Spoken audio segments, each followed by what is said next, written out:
안녕하세요. 제가 오늘은 어떤 영상을 찍어볼 거냐면 대구외고 29기를 위한 영상을 찍어볼 겁니다. 그리고 제가 이름을 바꿨거든요. 여기 이렇게 제가 다 정리해서 왔습니다. 일단 너무 밝으니까 부담스러워서 덜 밝은 불을 켜봤고요. 그러면 시작해보겠습니다. 그리고 제가 댓글에다가 타임라인을 달아둘 테니까 참고해 주시고요. 먼저 첫 번째로는 학교 소개를 해드리겠습니다. 저희 학교는 올 기숙생활을 해야 하고요. 영어 전공에 부전공어 4개 중에 1개를 선택해서 배웁니다. 부전공어는 일본어, 중국어, 스페인어, 프랑스어가 있고 참고로 저는 스페인어입니다. 저희 학년은 스페인어인 애들이 가장 많고요. 그리고 저희 학교가 IB 인증인가 뭘 받아가지고 그거 하는 거 아시죠? 지금은 6개 반 중에서 5반, 6반이 IB인데 저는 IB를 안 해서 말해드릴 수 있는 게 딱히 없고 알고 있는 거는 IB 애들만 듣는 방과후가 따로 있고 프리디피 수업을 하는 걸로 알고 있습니다. 이건 저희 학교의 가장 큰 장점인데요. 귀여운 고양이를 자주 볼 수 있습니다. 원래 짜장이라는 애가 있거든요. 근데 걔가 요즘은 잘 안 보이는 것 같고 최근에 새로운 고양이가 왔는데 이름은 아직 잘 모르겠어요. 근데 진짜 귀여워요. 제가 여기다가 사진을 띄워드리겠습니다. 다음 교복. 교복은 있긴 한데 중요한 행사 같은 게 있을 때만 입고 평소에는 안 입거든요. 사복을 입으면 됩니다. 그리고 교복은 셔츠, 바지나 치마, 넥타이, 마이만 있고 안에 니트 같은 건 없어요. 색은 갈색, 황토색 계열이고 저희는 동복, 생활복, 후드 집업만 받았던 걸로 기억합니다. 참고로 9월 말에 받았습니다. 그리고 저희 학교는 매점은 없고 자판기가 있는데요. 과자 자판기랑 음료수 자판기가 있고 생각보다 꽤 먹을 게 많습니다. 급식은 3학년, 2학년, 1학년 순서로 먹고 아침에는 시리얼과 토스트 그리고 밥 이 둘 중에 고를 수 있습니다. 폰은 안 걷고요. 기숙사에서도 폰을 안 걷습니다. 그리고 공부할 때 아이패드 쓰는 분들이 많으실 것 같은데 아이패드를 애플 펜슬이랑 같이 학교에서 대여해주고요. 지금 대여해서 쓰는 애들 거 보니까 아마도 아이패드 8세대인 것 같은데 더 좋은 거 쓰고 싶다 하면 사시고 아니면 그냥 대여해도 좋을 것 같습니다. 두 번째는 기숙사입니다. 먼저 한 방에 수는 1학기 때는 처음에 한 방에 4명이었다가 몇 달 지나서 갑자기 3명 또는 2명으로 바꿨고요. 2학기 때는 3명 또는 2명이었습니다. 샤워는 샤워실, 세면실이 있는데요. 세면실에서는 세수나 양치를 할 수도 있고 머리만 감을 수 있는 세면대도 있습니다. 그리고 아침 샤워랑 저녁 샤워에 대해서 궁금증이 있으실 것 같은데 둘 다 하는 애들이 있긴 하지만 저녁 샤워가 조금 더 많은 것 같습니다. 저도 원래 아샤 인간이었는데 다 저녁에 샤워할까봐 계약하기 전에 일부러 저녁 샤워 인간으로 바꿨었는데 결국엔 그냥 아샤하고 있습니다. 아샤할 때 1등으로 가면 좀 무섭긴 한데 잠도 깨는 것 같고 개운해서 좋습니다. 샤워 용품 어디다 두냐면 학교에서 목욕 바구니를 줬거든요. 거기에다가 다 넣어가지고 어떤 큰 다 같이 놔두는 선반에다가 놔두고 씁니다. 그리고 기상 시간은 6시 20분에 기상송이 울리고 그때 기상송이 울리긴 하는데 그냥 편한 시간에 일어나시면 되고요. 7시 10분까지 퇴실해야 합니다. 기상송은 7시 10분까지 계속 틀어주는데 그 트는 사람 마음대로 틀거나 아니면 신청곡도 받아서 틀립니다. 그리고 11시 10분에 점호하고 11시 50분에 소등합니다. 그리고 스트레스는요. 이거는 룸메이트가 잘 걸려야 합니다. 코 고는 애가 걸린다면 그냥 걔보다 일찍 자시고요. 자면 되고요. 제가 다른 애들에게 스트레스를 주지 않기 위해 여러분들이 해야 할 행동도 알려드리겠습니다. 먼저 룸메들이 다 같이 일찍 일어나는 게 아니면 알람을 안 맞추길 추천합니다. 왜냐하면 일찍 안 일어나고 기상송 울릴 때 일어나고 싶은 애들이 있을 수 있잖아요. 그래서 배려를 해주시면 좋을 것 같습니다. 그리고 점호하고 나면 좀 조용히 떠들고 소등하면 그냥 떠들지 않으시면 좋을 것 같습니다. 왜냐하면 저희 기숙사에 콘센트가 있는데 벽에 그 콘센트로 소리가 다 들리거든요. 그래서 조용히 하면 좋을 것 같습니다. 근데 솔직히 기숙사에서는 거의 씻고 자기 바빠서 룸메랑 안 친해도 좀 괜찮고요. 어차피 소등하기 전엔 다른 방에 가도 됩니다. 친한 애들이랑 룸메 되면 재밌고 방학시 전날에 걸스 나잇 타임을 가질 수 있어서 좋습니다. 그리고 음식 반입 금지인데 이게 걸리면 벌점이거든요. 근데 몰래 먹는 애들이 많긴 많습니다. 그래서 최종적으로 기숙사의 장점은 집으로 이동하는 시간이 없기 때문에 자습 시간을 지킬 수 있고요. 장점은 스트레스를 좀 받고 잠을 충분히 잘 수가 없습니다. 그 다음 세 번째, 외출 기가입니다. 먼저 외출은 이유가 있으면 가능한데요. 귀가는 대부분 잘 안 보내주십니다. 근데 쌤들마다 다르긴 한데 저희 반 쌤은 엄청 잘 보내주셨는데 다른 어떤 반은 아예 진짜 안 되는 반도 있더라고요. 그래서 학원은 그냥 마음 편하게 주말에만 가는 걸 추천드립니다. 그리고 외출 기가하는 방법은 담임쌤한테 외출 기가증을 받아가지고 정문 앞에 선도부나 경비 아저씨 같은 분한테 드리면 됩니다. 외출은 보여드린 다음에 나갔다가 다시 돌아와서 그 종이에 내야 되고 기간은 그냥 내고 가면 됩니다. 네 번째 수업입니다. 1학년은 국어, 수학, 영어, 통사, 통과, 부전공어, 심화영어, 한국사, 과학 탐구 실험, 진로, 체육, 음악 이렇게 수업을 하고요. 미술은 2학년 때 하고 체육은 일주일에 한 번밖에 안 합니다. 일주일에 3번 원어민 선생님이랑 수업하는데 한국인 쌤은 뒤에 계시고 진짜 그냥 원어민 선생님이랑만 수업을 합니다. 제가 처음에는 잘 못 알아들었었는데 신기하게 점점 들리거든요. 이제는 거의 다 들립니다. 그래서 너무 걱정하지 않으셔도 될 것 같습니다. 그 다음 5번째 학원입니다. 먼저 영어는 학원 다니는 애들을 잘 못 봤어요. 보통 수학을 제일 많이 다니는 것 같고 국어도 많이 다니는 것 같습니다. 근데 영어는 진짜 안 다니는 걸 추천드려요. 왜냐하면 다른 학교들처럼 본문 외우고 문제 풀고 이런 게 아니라 이해가 가장 중요하거든요. 그래서 혼자 하는 시간이 필요합니다. 이해 안 되는 부분은 학교쌤한테 질문하면 친절하게 알려주시고요. 학원쌤한테 이해 안 되는 거 질문할 바에는 문제 출제자인 학교쌤한테 물어보는 게 낫다고 생각합니다. 다음 6번째, 시험입니다. 제가 성적이 그렇게 좋은 편은 아니지만 조금이라도 도움을 드리고 싶어서 알려드리는 거고 몇 과목만 알려드리겠습니다. 먼저 수학입니다. 이게 말해도 되는지는 모르겠는데 저희는 부교재가 올림포스였거든요. 보통 교과서, 올림포스, 학습지 위주로 시험 문제가 나왔고 모의고사 문제도 몇 문제 나온 적 있긴 합니다. 근데 대부분 안 나오는 것 같아요. 그 다음에 영어랑 심화영어입니다. 일단 시험지가 10쪽이거든요. 그래서 그걸 다 읽고 있을 시간이 없어요, 시험 칠 때.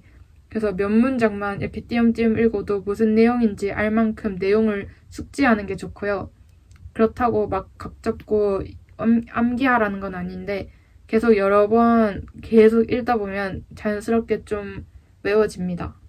그리고 서술형도 그냥 막 진짜 시간이 없거든요. 막 막힘없이 막 적으려면 문법은 무조건 다 떼고 오셔야 합니다.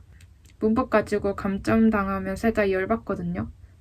그리고 참고로 교과서는 진짜 1도 안 쓰고 원서나 테드 강연으로 수업했는데요. 쌤이 다음 시간에 어디까지 읽어와라고 하실 텐데 그때 미루지 말고 수업 시간까지 최소 한 번은 꼭 읽어 가셔야 합니다. 쌤이 수업 시간에 하나하나 다 해석 안 해주시고 거의 읽은 내용 가지고 내용 확인, 문제 풀고 이런 수업이기 때문에 안 읽어가면 수업 시간에 할 수 있는 게 없고 어려운 부분 설명해 주신 것도 하나도 못 알아듣습니다. 평소에 잘해가면 시험 기간 때 빡세게 안 해도 됩니다. 참고로 심화 영어는 단위수가 6으로 가장 많아서 제일 열심히 해야 합니다. 심령에 여러분의 평균 등급이 달려있을 겁니다. 그 다음에는 통합사회입니다. 사회는 수업 시간에 잘 듣고 시험 기간 때는 이해랑 조금의 암기만 하면 됩니다. 그리고 과학은 여러분은 저희랑 쌤이 다를 수도 있긴 하지만 저희 기준으로 먼저 물리는 수업 시간에 문제를 풀거든요. 그 문제를 찍어놨다가 시험 기간에 다시 풀어보면 됩니다. 시험에 숫자는 다르지만 거의 그 문제들로 나오고요. 화학이랑 생물은 수업 시간에 집중해서 들으면 되긴 한데 유튜브에서 강의를 찾아서 다시 이해하는 걸 추천드립니다. 그리고 한국사는 수업 시간에 꼭 집중하시고 시간을 너무 과도하게 많이 쓰지 않는 걸 추천드립니다. 단위수가 2로 가장 작아가지고 내신 평균 등급에 내면 영향이 별로 없습니다. 다음에 7번째, 동아리입니다. 동아리는 자율 동아리랑 창체 동아리가 있는데요. 먼저 자율 동아리는 진짜 하고 싶은 활동이 아니면 하지 않는 걸 추천드립니다. 시간이 뺏기고요. 그게 제일 큰 단점입니다. 근데 소프라라는 자율 동아리가 있거든요. 그거는 괜찮습니다. 이게 학교 홍보 동아리인데 입학 설명회를 1년 동안 3번 정도 하거든요. 그거랑 홍보 영상 찍는 거 말고는 딱히 시간 뺏길 활동을 안 합니다. 그리고 원래 자율 동아리는 생기부에 못 적는데 소프라는 적을 수 있습니다. 그리고 소프라 부원이 된다면 저와 함께 하실 수 있으니 많이 신청해 주세요. 그리고 창체 동아리입니다. 지금 현재 17개 정도 있는데 인스타에 대구 외국어 고등학교 학생회 계정이나 유튜브에 대구 외고 계정에서 그 동아리 소개 영상이나 글을 확인하실 수 있고 무조건 진로나 관심사랑 맞춰서 신청하세요. 맨 처음에 3지망까지 신청할 텐데 다 떨어질 수 있거든요. 그러니까 정신을 바짝 차리고 면접 시간에 늦지 않게 가서 면접을 보시길 바랍니다. 8번째, 방학 공부 추천입니다. 이거는 제가 개인적으로 1년 동안 이 학교에서 지내고 나서 그때 이런 공부할 걸이라는 생각이 들었던 것들을 알려드리겠습니다.